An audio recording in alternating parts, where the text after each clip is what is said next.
In today's video, I'll show you how to forward a message in Microsoft Teams. This is a quick and easy way to share important messages with other people or teams. Let's get started.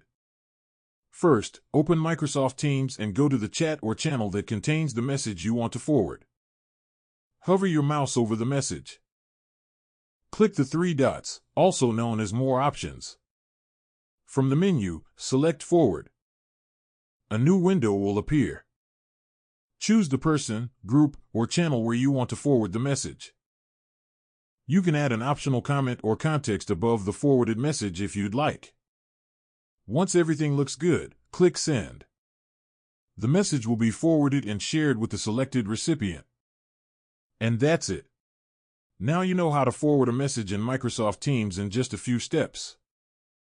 If you found this tutorial helpful, don't forget to like, subscribe, and turn on notifications for more Microsoft Teams tips and tutorials.